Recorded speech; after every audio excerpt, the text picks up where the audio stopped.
Hello, welcome back. This is lecture 8 in our course on advanced quantum mechanics. In the previous lecture, we managed to climb down the entire hierarchy of abstraction of quantum mechanics. Let me remind you, we started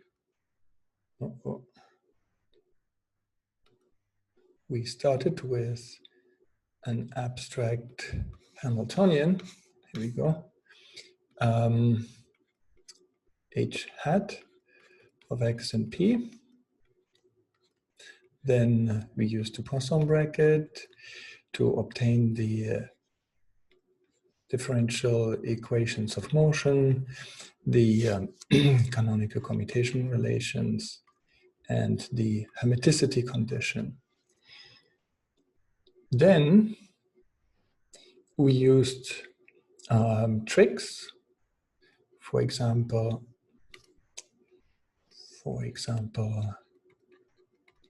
the A and A dagger matrices,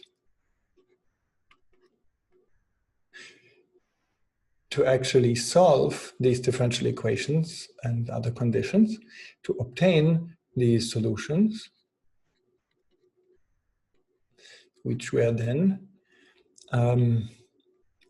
matrix valued functions of time.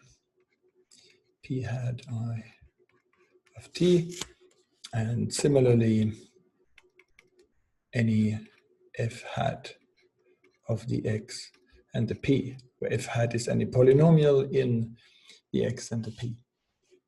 Clearly we can get any polynomial, but simply multiplying the x's and the p's as required for the polynomial. And these were here matrix valued.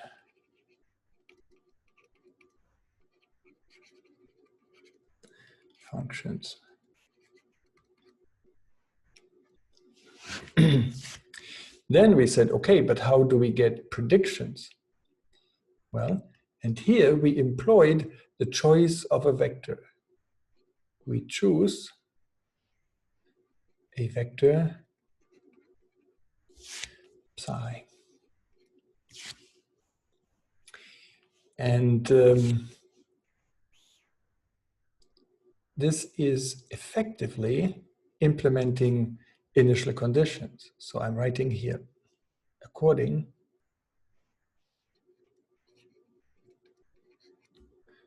to a choice of initial conditions.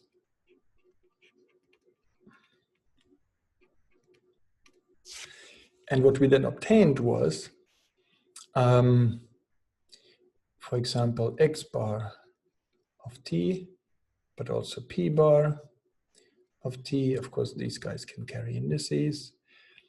We also obtained, for example, x squared of t bar, and we obtain, in principle, we can calculate things like xpx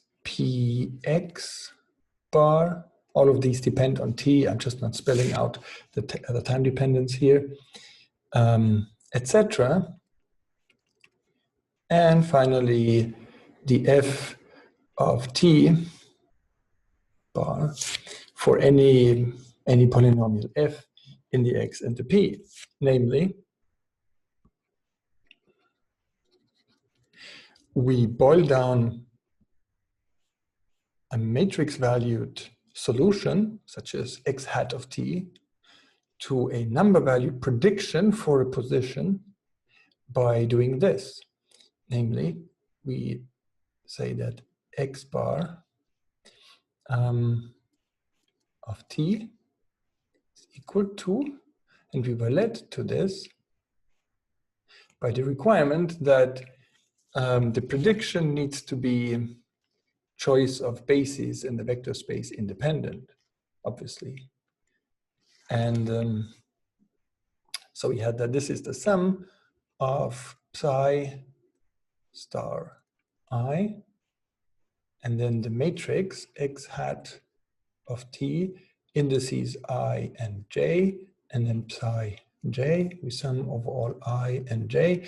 Remember that the indices I and j run from 1 to infinity because our matrices are infinite dimensional. Because, if you remember, that was because the canonical commutation relations cannot hold for finite dimensional matrices. So it definitely has to be infinite dimensional. Now, we called psi the initial state vector, or just the state vector. Let's call it the initial state vector.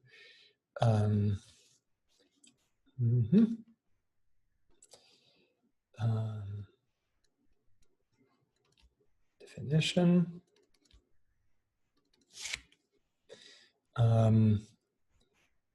Psi is called the initial state vector.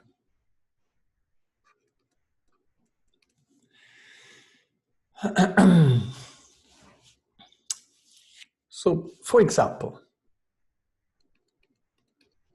let's choose an initial state vector.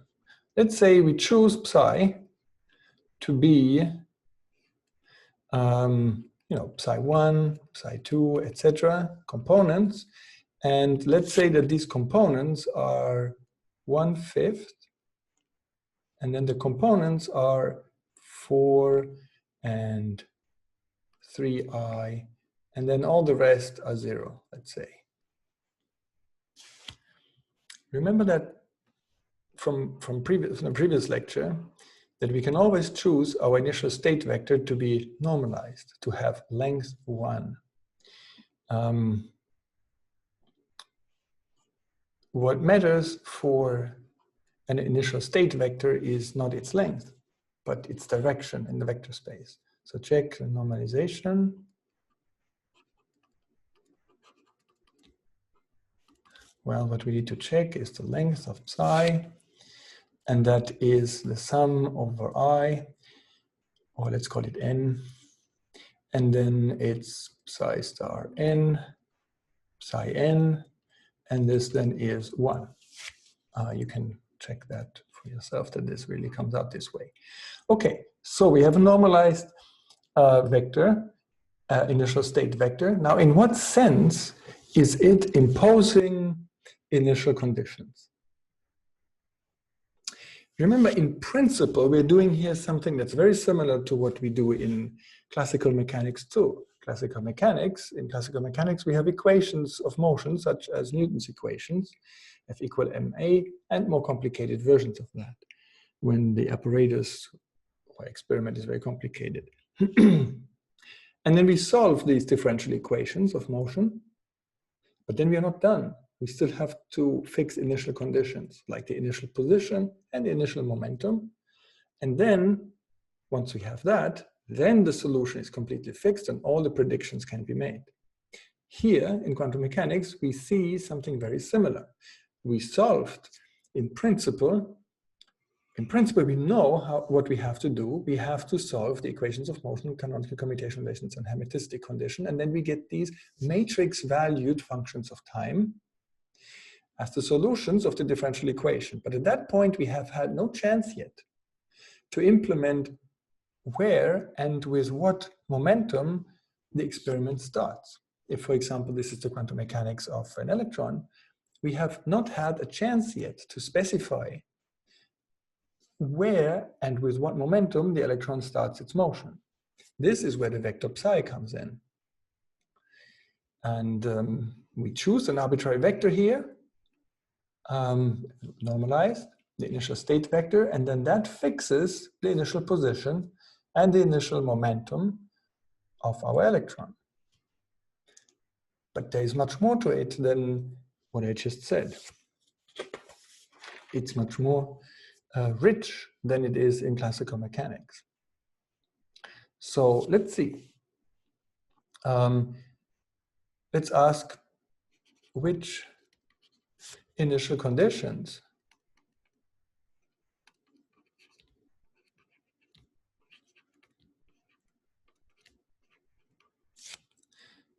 does this choice of psi imply?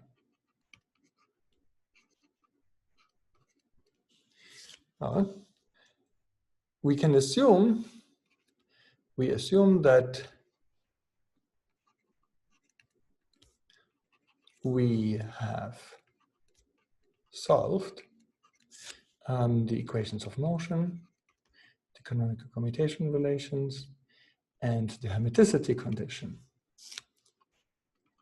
So we have x hat of t, p hat of t, and so on, all of the f hat of t, therefore.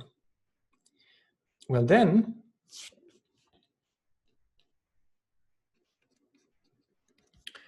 using our choice of psi, we obtain at time t naught, we obtain that x of t naught, the value of x of t naught, is then predicted or set at the initial time to be equal to, well, psi dagger. Psi dagger, remember, that's a row vector, right? So if we do the dagger on a column vector, then it becomes transposed and complex conjugated. So the entries of psi dagger are complex conjugated, and instead of being a column vector, now it's a row vector. And then x hat of t naught and psi.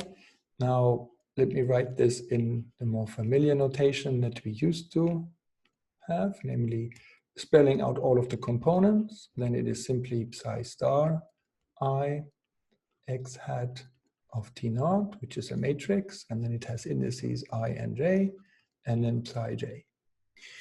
All right, and similarly, we obtain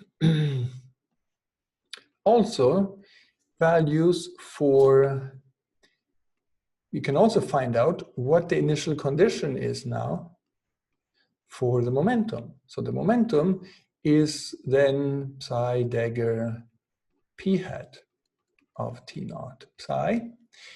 And so it would seem we have answered our question.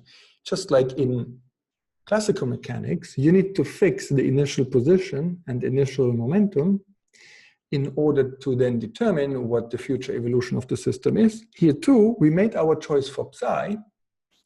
And once we made our choice for psi, that implied these two numbers for the initial position and initial momentum prediction for our system. However, the choice of psi was much more rich. Psi has infinitely many coefficients. This is a column vector that never ends. And indeed, there are way more things that are fixed here at the initial time. Namely, we also fixed in this way what is x of t naught squared. What is the value for x of t naught squared?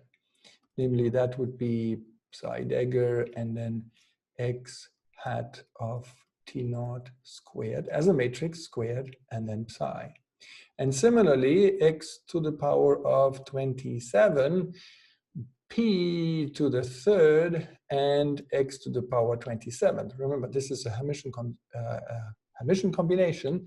This thing at t naught, at t naught, at t naught, this thing, we can calculate the expectation value of that.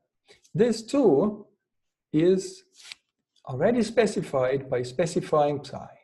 Psi, and then we have x hat to the 27th of t naught and p hat to the third of t naught and x hat to the 27th of t naught and then psi, etc.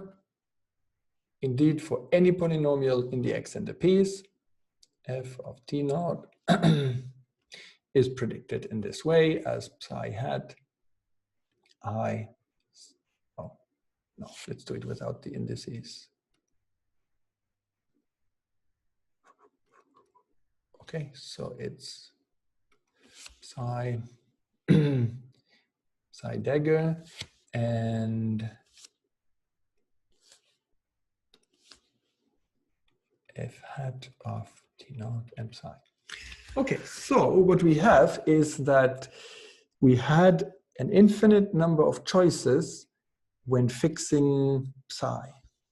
But this was reflected in the ability to fix infinitely many properties of our system at the time t naught.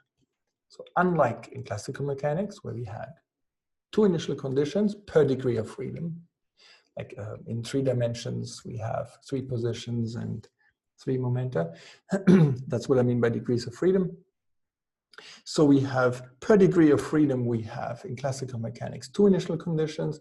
In quantum mechanics, we have infinitely many initial conditions that you can fix. Why is there this difference? Well, because in classical mechanics, if you can predict x, then the prediction for x squared is the same, because you just square the number. But in quantum mechanics, as we discussed, in quantum mechanics, these are independent predictions. Because, for example, notice in quantum mechanics, we have that x of T naught squared is generally not the same as if we first squared that and then calculate the prediction. So these are indeed different choices to be made in quantum mechanics, and therefore we had to have infinitely many choices to make, and there were indeed infinitely many choices for psi. Now, from this observation, we were able to conclude that quantum mechanics doesn't make sharp predictions. It can never tell you that the position is going to be this at a particular time, and the momentum is this, and the energy is that, and the angular momentum is this, and so on. It cannot do it. And we concluded this because we have that this is happening, right? Up here. Because of this. From this, we concluded that quantum mechanical predictions are statistical or probabilistic. Probabilistic.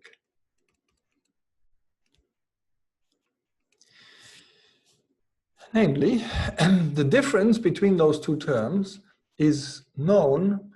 It comes up in statistics all the time. It is the variance. Namely, we have that delta of x squared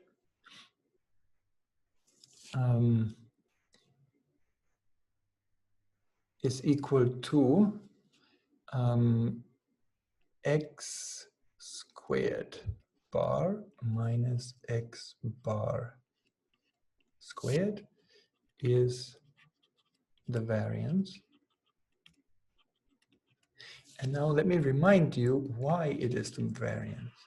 It might be a bit odd. Why is the expectation value of x squared minus the square of the expectation value of x the variance?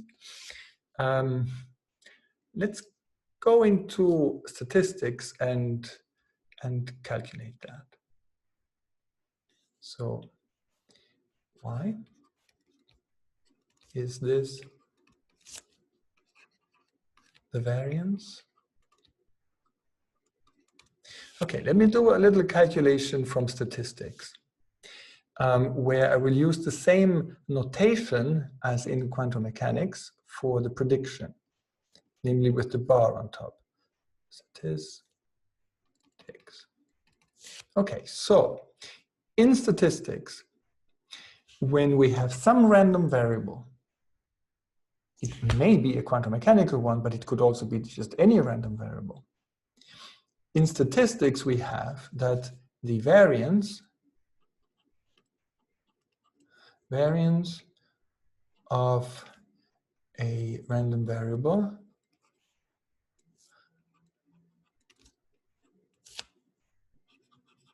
that is to say, anything that is somehow uncertain, the variance of a random variable is the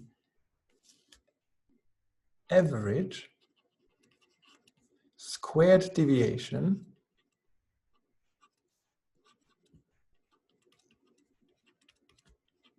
from the mean. I'm sure you've seen that before, but let me remind you. So we have that delta f, the variance, is by definition, it's by definition what you get when you take the actual value of f that it takes in experiments, subtract from it the average value that it takes in experiments, so we put a bar over it. So f varies from experimental outcome to experimental outcome, but f bar is a fixed number, right? So f is a variable that changes from experiment to experiment, but f bar is the average value over all experiments. Now, we want to know how much that the variance is supposed to quantify, how much a random variable is deviating from the mean, typically. And so this is the deviation from the mean. F minus f bar is the deviation from the mean. Now, it could be positive or negative, but we want to take into account both deviations from the mean, whether the fluctuation is above the average or below the average. So what we do is we fix the sign by squaring this. So we square this. This is the squared deviation from the mean. Now, it doesn't matter whether f happens to be in a particular experimental run below or above f bar. It will be counted equally. Only the amount of deviation from the mean matters, and we squared it, right? That's why the sign drops out. This is always positive. Okay, so we want to know how much is the average squared deviation from the mean. This is the squared deviation from the mean, but from experiment to experiment, that's a different value, right? What's the average of that? Well, that is this. This is the average of that, right? Okay, so this is purely statistics, not necessarily quantum mechanics, also quantum mechanics, but this could be the statistics of the outcome of quantum mechanical measurements, but it could also be the statistics of,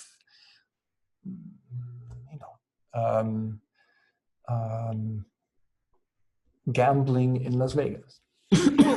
Okay, so let us work this out now. What is this then? Well, this is f squared minus 2f f bar plus f bar squared. Everything, average value of it, right? Just by spelling out what it is that we have under the see if I can do that, yeah. Okay, so just by spelling out what it is we have under the bar. Okay, now let us work out what this is.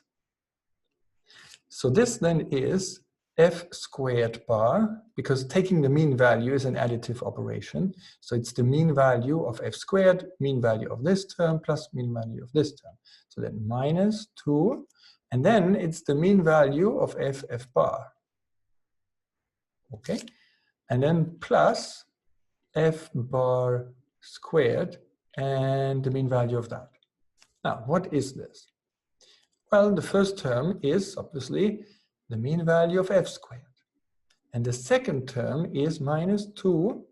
Now, f bar is a fixed number. It's the mean of all experiments. And then we take the mean of f bar times f. Well, that's just, f bar, right? The bar only applies to the f. The 2 is already a number. The f bar is already a number. And then we have plus. Well, in here, f bar is a number. Squared is still a number. The mean value of that is still the same number. So it's just f bar squared. All right, so now we can work out what this is. This then is f squared bar. And then we have 2 f bar squared minus 2 f bar squared plus 1 f bar squared. So overall, that's a minus f bar squared. And this is the formula that we used above. Okay, so this is what we had to prove. The point of this is that the variance tells us the mean squared deviation from the mean. It's something that's statistically significant. We understand what that is in intuitive terms and also in practical statistical terms. And these two expressions are obtainable if we can, in quantum mechanics, predict and measure expectation values, right? This is the expectation value of f squared, and this is the expectation value of f. We know how to calculate the expectation value of whatever we want. We just, remember, we just take an operator here, so this thing would be obtained by calculating psi dagger, and then f hat squared psi. And remember, that can be spelled out in matrices. Let's do it, just to make absolutely sure we all know how this works. Then you have here R and RSS. And this could be a function of time if you want, right? Whereas this here is what? Well, this is equal to the sum A, B, and then it's psi bar f hat A, B, psi B, and the whole thing is squared. Right? And we see that since these two expressions have no reason to be the same, generally this expression is not zero. And one can prove actually that this is always positive. We won't prove it here. All right, so what we have found here is that the predictions of quantum mechanics are probabilistic. They generally carry a variance. And we can calculate all those variances. And what we say here is the terminology that we use, notation, let's say terminology, definition.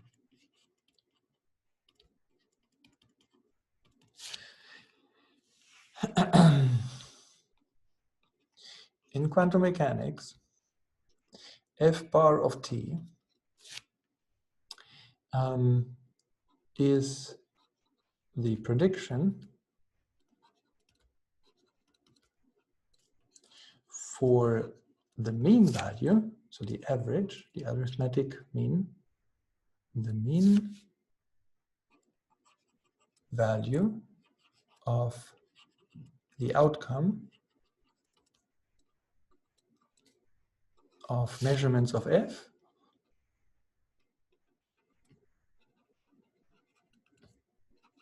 of the observable f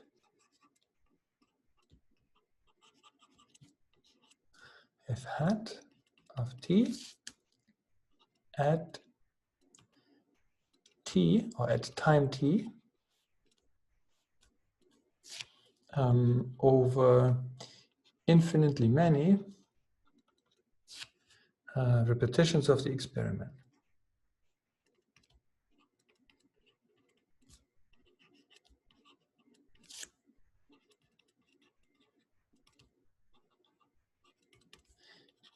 We say, okay, I'll get to that. The repetitions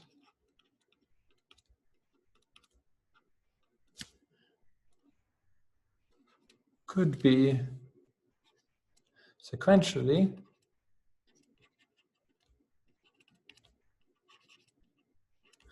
or also in parallel.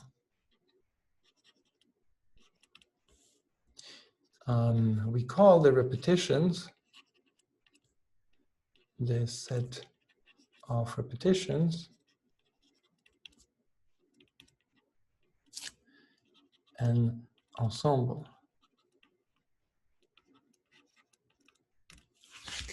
Okay, so we have to do an experiment the exact same way, infinitely many times, ideally anyway. And either we perform the same experiment over and over and over again, and t is always the same amount of time after the start of the experiment. So t is not universal time, not UTC or GMT or Eastern Standard Time or whatever. T is the time after the start of the experiment.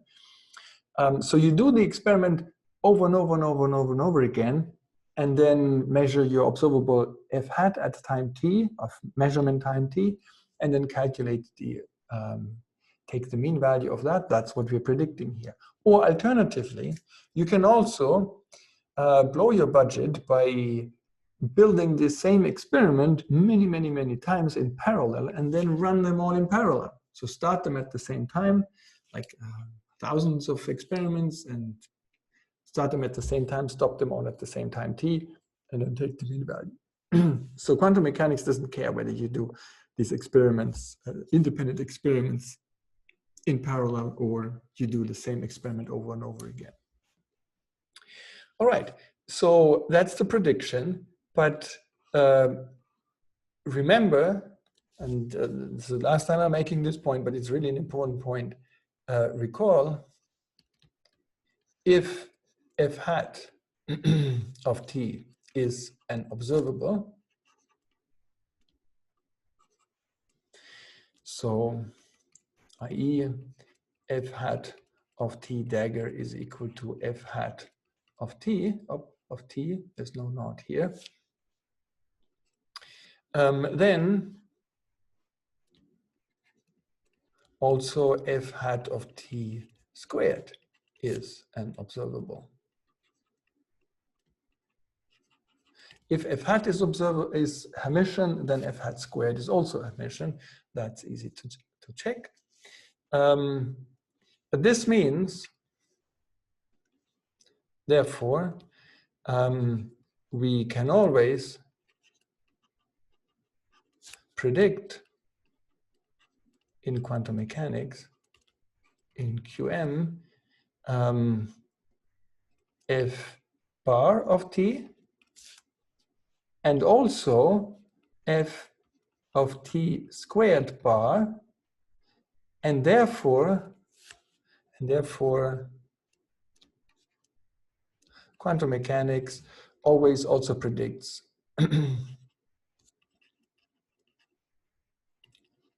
its own uncertainty.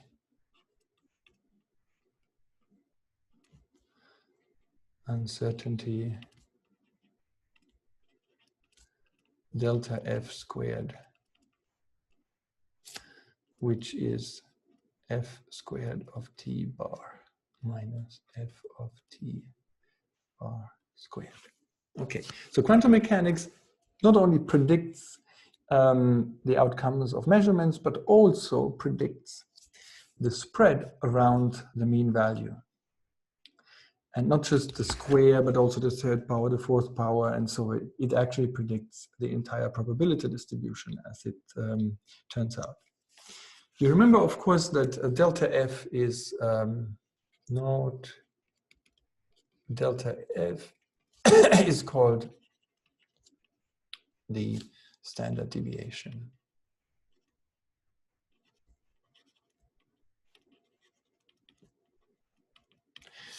All right.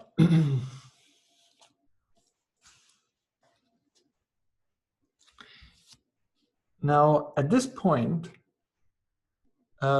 we could launch into an analysis of what probability distributions are possible, and therefore which initial conditions can possibly be set. However, so at this point, or now, we could analyze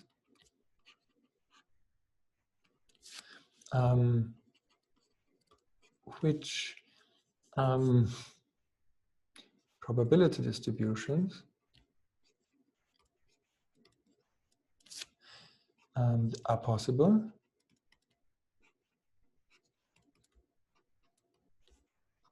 and therefore which initial conditions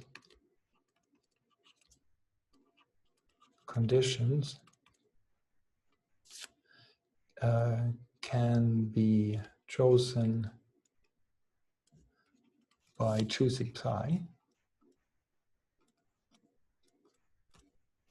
and we would arrive at, for example, the Heisenberg uncertainty principle.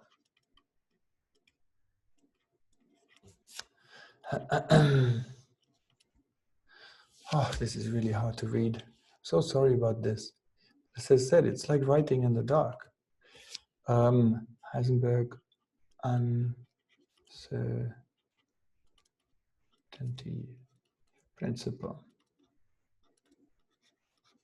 However, in order to do this and the many even deeper things that are coming with it properly, in order to do these things properly, we will first need to upgrade some math that we've been using. Namely, first, let us study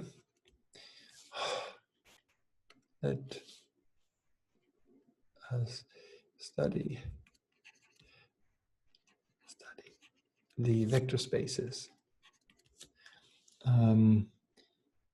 The vector space of the psi on which the x hat, p hat, and indeed all f hat act. Why? Well, it turns out that so far we got away with treating everything as if it was linear algebra. We have column vectors, we have matrices. We saw that, yeah, these matrices are infinite by infinite, but in principle it's all like linear algebra. But it is not. There are phenomena in quantum mechanics that could never be described by linear algebra. And we saw a first indication of that early on in the course when we studied whether or not the x hat, p hat commutation relations could be described by finite dimensional matrices. Could there be a matrix X that is finite by finite dimensional, a matrix P that is a finite dimensional matrix? And here the identity matrix of that dimensional vector space. Could that exist? And we found, no, it cannot. And the reason is that if you take the trace of this, and here the trace of that, then what do you get? You get 0 here if X and P are finite dimensional matrices. But here you get IH bar times the dimension of the vector space. So there's a contradiction. We have that X hat, P hat cannot be finite dimensional matrices. And there is more of that kind in quantum mechanics. Therefore, we'll have to get to the bottom of, at least close to the bottom, of what is going on in these vector spaces. There is something beyond what can be described by linear algebra. And that has to do with the fact that these are infinite dimensional. So we start a new chapter here.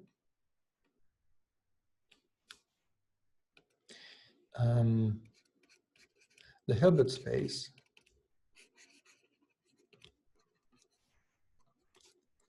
of quantum mechanics. Now you may wonder, why is he writing the Hilbert space? Aren't there different Hilbert spaces for different systems, different size Hilbert spaces? Surely the Hilbert space of one electron in one dimension is smaller than the Hilbert space of a crystal with 10 to the 26 atoms in it. No, it turns out the Hilbert spaces are the same. They have the same size. Whether you have one particle or you have a gazillion of particles, same size Hilbert space. And the fundamental reason for that is that countably infinitely dimensional spaces are all the same. All these Hilbert spaces are the same if they are countably infinite. We will see this later on. It's just one of the odd things that happen in infinite dimensional vector spaces. Okay, so we haven't defined yet what a Hilbert space is. I'm not assuming you know that. You've probably heard the name, but we will cover it in detail. All right, so let's reconsider what we have. Recall. We use these things here, psi1, psi2, okay, for initial conditions.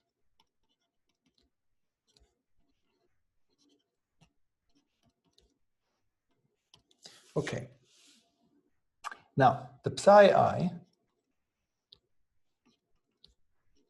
are numbers. Well, the psi I are complex numbers, so are numbers, not vectors.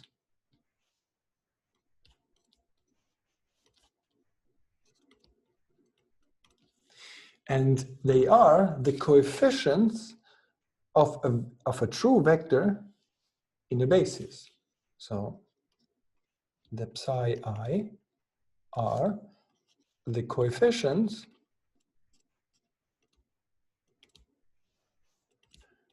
of a vector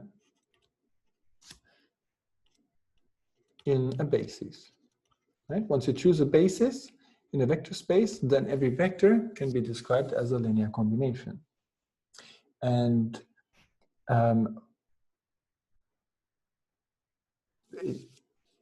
following Dirac, we will give that vector a name. So following Dirac, we give this vector the name psi. And we call it a ket vector. Just a name. So whenever you see that the vector is denoted by this vertical bar and then this sign there, you know this is a vector that is called a ket vector. We will later also get other vectors, bra vectors, and then the bra and the kets together form a pair of Hilbert spaces that are dual to each other. All right, so the psi are the coefficients of a vector. And that vector is denoted by psi with this ket here. Now, let's choose a basis. So, e.g., choose a set of linearly independent vectors in the vector space.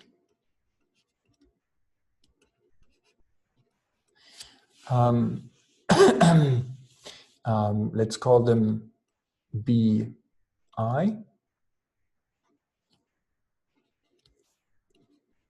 And in infinite dimensional vector space, that's going to be infinitely many basis vectors.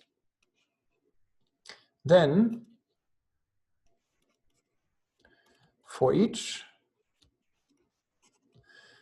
psi,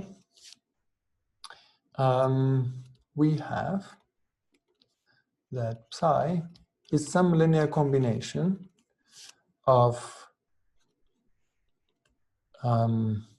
these basis vectors. Right? So this is a vector. It's a basis vector.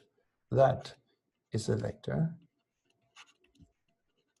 And this is a number. It's a coefficient. This is element C, a coefficient. These are the numbers that we used to write up here in a column form, right? So this thing that is usually called a column vector is really the collection of coefficients that describe a vector, a true vector, relative to a choice of bases.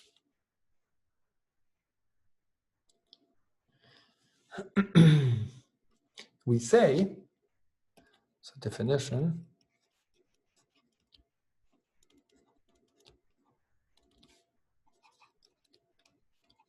we say that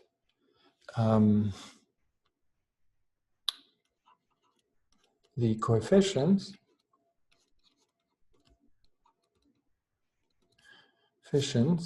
collected here as psi1, psi2, represent psi in the bases of the basis vectors bi.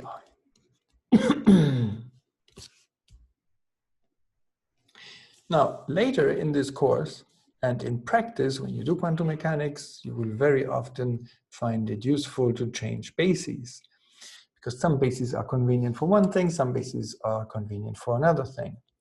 So,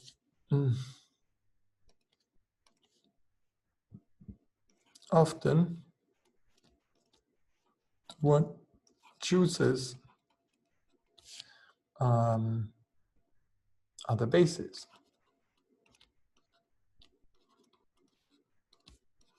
For example, we could have some bases of vectors Cn. Now, the Cn are themselves, of course, linear combinations of the Bn. Okay, so often we choose some other basis, for example, this basis. Then, and this is very important, then the same ket vector psi, which, for example, describes initial conditions for our physical system. The same vector psi is then a linear combination with different coefficients, psi n, sum over n, of these new basis vectors Cn, right? Because the Cn are different bases than the Bn. The coefficients, they will have to be different too. So it's a different combination of the new basis vectors that gives us psi than the combination of the old basis vectors. Clearly, they are different basis vectors, right? And of course, we will later study how you express bases in terms of each other and how the coefficients transform and so on. But my point is that we always have to be very careful about what we are talking about. This thing is basis independent.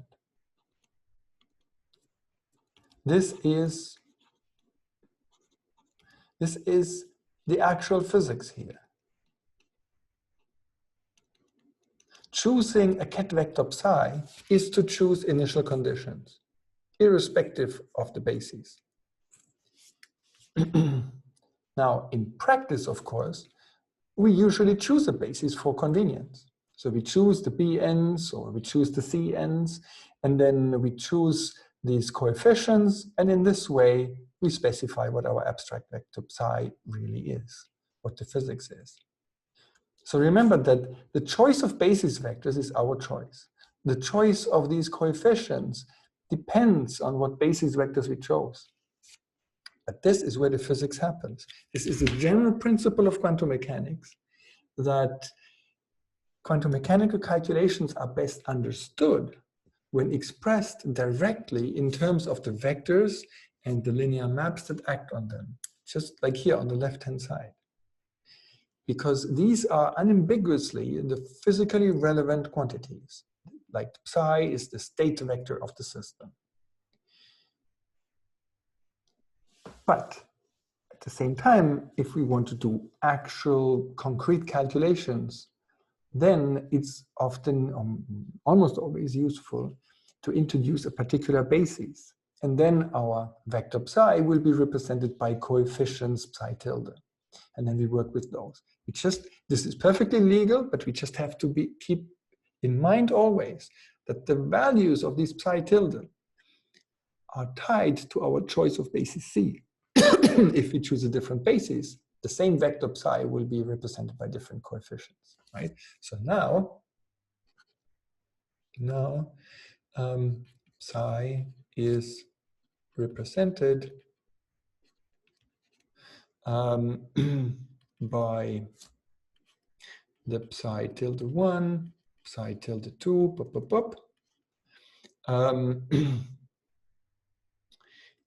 in the basis of the Cn. Okay, so there are infinitely many choices of bases, therefore infinitely many column vectors that can describe the very same vector here, right? The same vector here can be expressed, can be represented in one basis or in the other basis, and the vector is what matters for the physics, not these coefficient vectors here. In fact, as we will later see, these guys here, where is it? Here. These column vectors here, will later become what we call wave functions. Anyway, we will see this arise later on.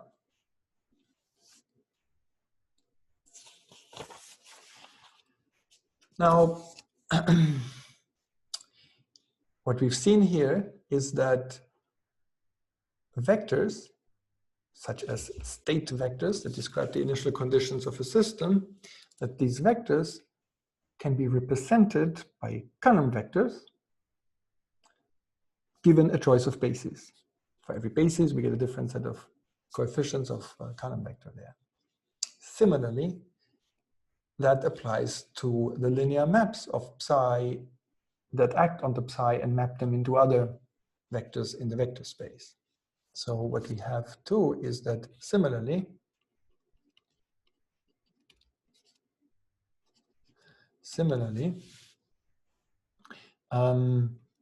x hat, p hat, x hat squared, and so on, all of the f hat are represented by matrices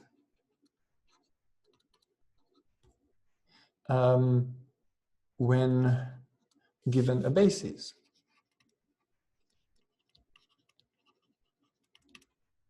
For different choices of bases, the same x hat is represented by different matrix. For different choices of bases, the same f hat is represented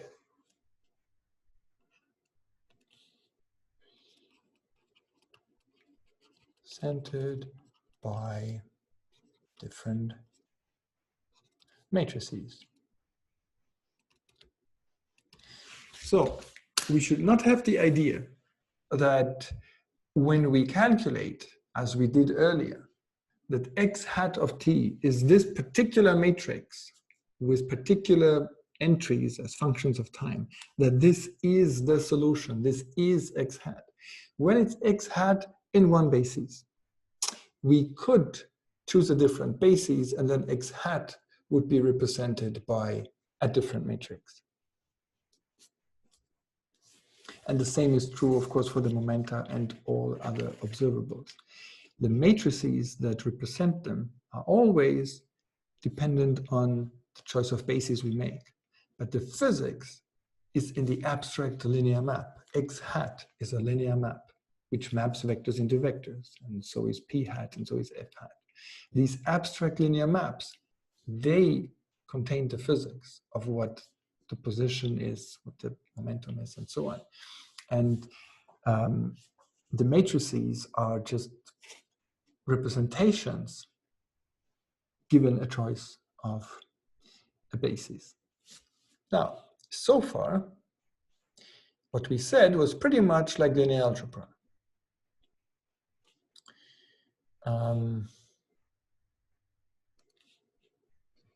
So far, most of what we said, most has been similar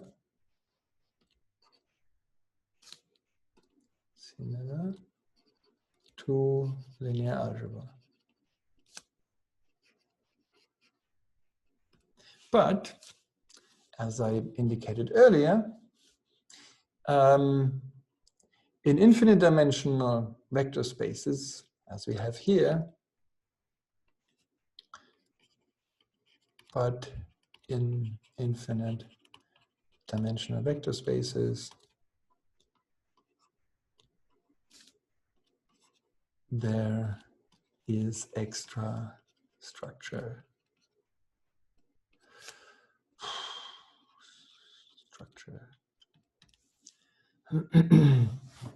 In particular,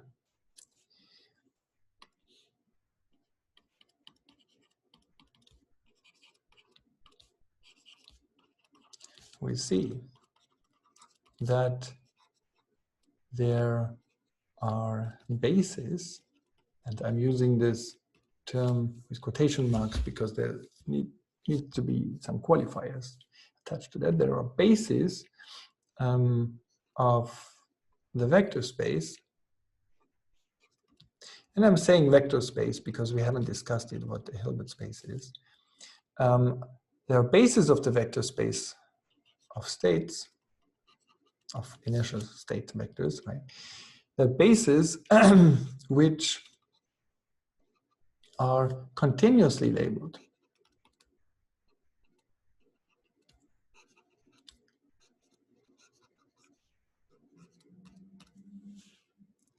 Now that's weird if you think about it. This would never happen in linear algebra. See, in linear algebra, if your vector space is 5-dimensional, you will find that all bases have 5 vectors in them, and you can count them, the first, the second, the third, the fourth, the fifth.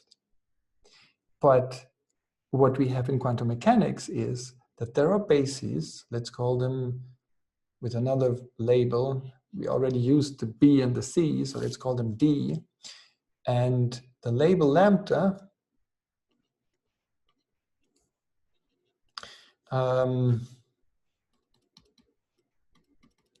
there exist bases D label lambda, and then the lambda runs not in the natural numbers, but instead it runs all over R. So that means we have an uncountable, a continuous set of basis vectors. We have a basis vector for lambda equal to 1. We have a basis vector for lambda equal to 2, a basis vector for lambda equal to 3, a basis vector for lambda equal to 3.7, a basis vector for lambda equal to pi, a basis vector for lambda equal to whatever real number you want.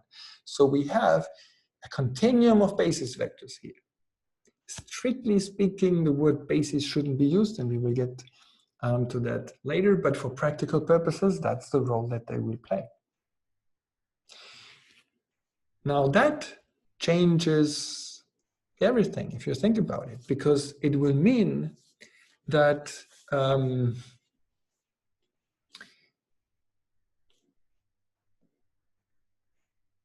so what does this imply?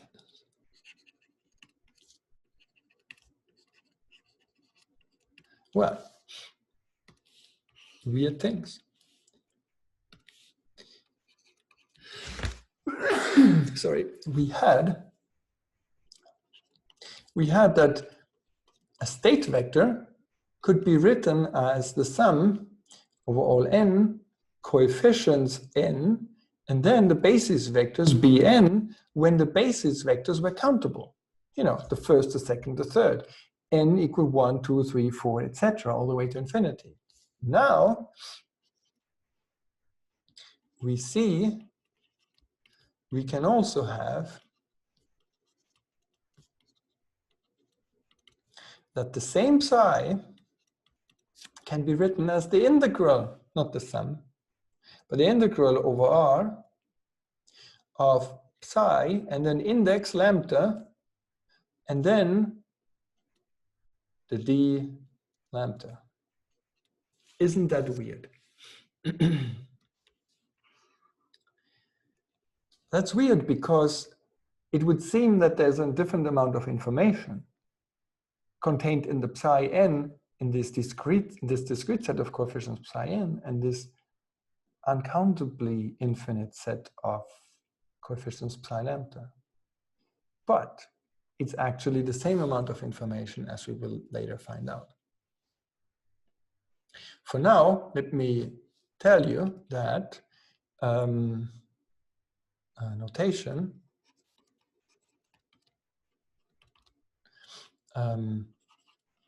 we often write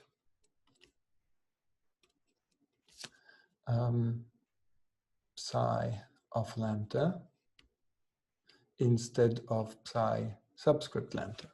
See, if lambda is a discrete index, as here, then we keep it as an index. But if it runs through continuum of values, then we often just write psi of lambda. It's of course the same thing, right? Here, if we look at it this way, then we say for every lambda, you get a psi. Well, that's what we have here too. For every lambda, you get a psi. And these guys are called wave functions.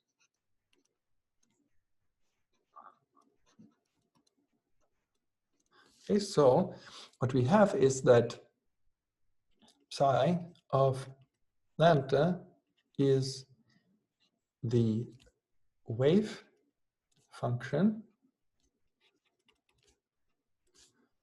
of the state psi in the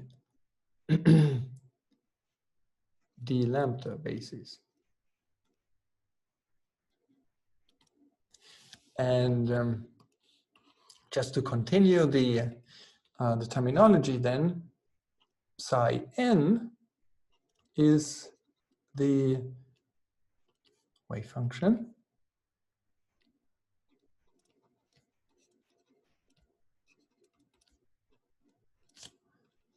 of the same state psi in the Bn basis,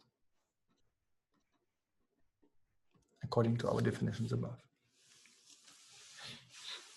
right, where the Bn is a discrete basis. So what we see here is that the same initial state vector, which is used to fix the initial conditions of our system, depending on our choice of bases, has different wave functions. And these wave functions can be proper functions like the psi of lambda, and these wave functions can be sequences of numbers like the psi n. A wave function doesn't have to be a function from the real numbers into the complex numbers. It could also be from the natural numbers into the complex number. That could be a wave function too. There are even hybrids. There are also hybrid bases.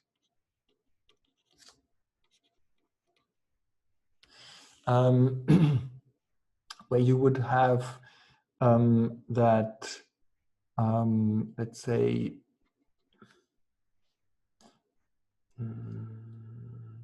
G mu,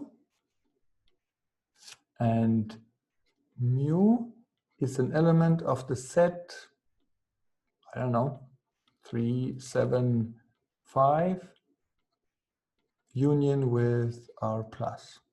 Okay, so mu takes 3 discrete values, 3 or 7 or 5, but also all real values. Yeah, no, let me put minus here. Otherwise we get doubling of spectrum there. So also all negative numbers. All negative numbers, a continuum, but also some discrete ones. That's possible too. Now you may wonder, okay, that's something that pure mathematicians dream up, but that never comes up in nature. Very wrong. This is the generic situation for many Hamiltonians. For example, take the Hamiltonian of the hydrogen atom. What we will later see is that it has an eigenbasis. There is a basis of eigenvectors to the matrix that represents the Hamiltonian of the hydrogen atom. And those basis vectors are labeled in part discretely and in part with a continuum. And there's a physics associated to that. The discretely labeled basis vectors describe the orbitals of the hydrogen atom. You know, there's a discrete set of orbitals. But then there's also a continuum of basis vectors of the hydrogen atom. You may not have heard of them because they don't describe bound states. They don't describe orbitals of the hydrogen atom. They describe vectors. I mean, the vectors that are continuously labeled and are eigenvectors to the Hamiltonian matrix of the hydrogen atom. They describe electrons that are interacting with a proton, just like with the hydrogen atom, but these electrons are too fast.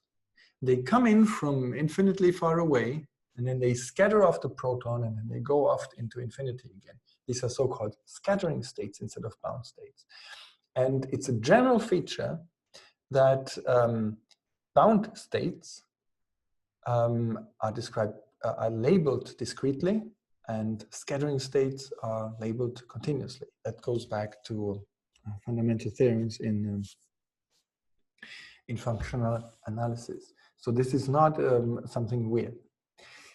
Anyway, so what we have is that the same state vector psi can be represented by one column vector or another column vector, depending on this choice of discrete basis or that choice of discrete basis. But the same state vector psi can also be represented by one wave function that is a continuous function or another wave function that's a continuous function, depending on whatever choice of continuously labeled basis we want to make. And that, of course, has implications also on the linear maps x hat and p hat. So note, we anticipate, therefore,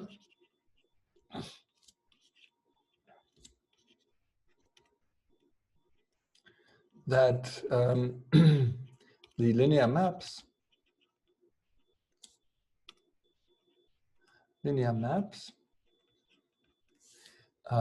x hat of t and p hat of t, etc. All of these things are, after all, linear maps. For every t, it's a linear map. That these linear maps are represented as matrix valued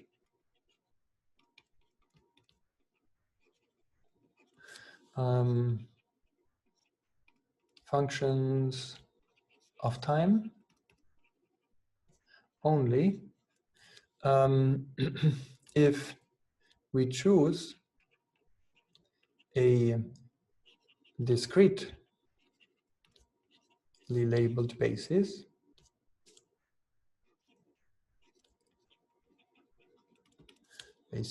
let's say bn's, where n runs through the natural numbers, let's say. But if we choose a continuously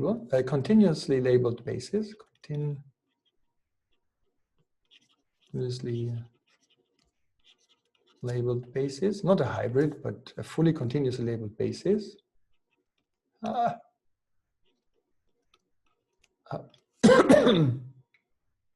For example, G lambda, where let's say lambda runs through the real numbers, then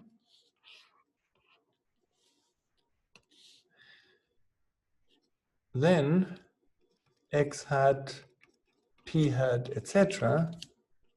will be represented By, well, by what? If it's not by matrices, what could it be?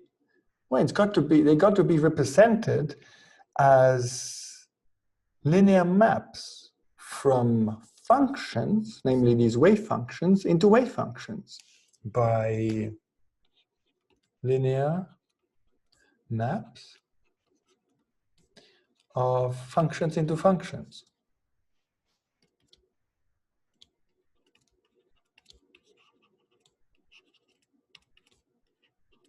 Have we seen any of those before? We did. Such as D and M of before. Remember what D does? It differentiates. What does M? It multiplies. These guys are linear maps on the space of functions. And it turns out that the x hat and the p hat will act like expressions in terms of D and M when we choose one of these continuous bases, continuously labeled bases. But it will depend on which continuously labeled bases we choose. If we choose what we will later call the position bases, then they will be represented one way. If we choose the momentum bases, another way. If we choose some other basis that's continuously labeled, then yet again, the x hat and the p hat will be represented differently. The main message I want you to take away from this is that what we should be interested in primarily, what we have to have our focus on, are the x hat and p hat as linear maps. And the vectors, the state vectors psi as vectors in a vector space. In practical calculations, these guys are represented in one of many different ways. The vectors can be represented as column vectors or as wave functions, depending on your choice of bases. And the linear maps, x hat and p hat, can be represented as matrices or as differential operators, as multiplication operators, or combinations of them, or even as integral operators or other things. It depends on your choice of bases. So one of the key challenges, if you want to understand quantum mechanics, is to always recognize what is basis dependent and therefore human choice dependent, and what is not, what is pure physics. So the x hat and the p hat are linear maps and as such describe the physics. And so it is with the ket of psi. They describe the physics. Then we come along and we choose bases, and then these guys have representations in terms of matrices and column vectors and differential operators and so on, and other things there. But that's just human choice mixed into it. Let's remember that all measurement outcomes must be independent of choices of bases. So whenever we choose bases, we are dealing with intermediate steps in the calculations. At the end of the day, any measurement that's going to be predicted, of course, cannot depend on our human choice of bases. So it will have, our predictions have to be scalar. They have to be independent of choices of bases. Okay, this is as far as we got today. I wish you a nice weekend. Okay, bye-bye.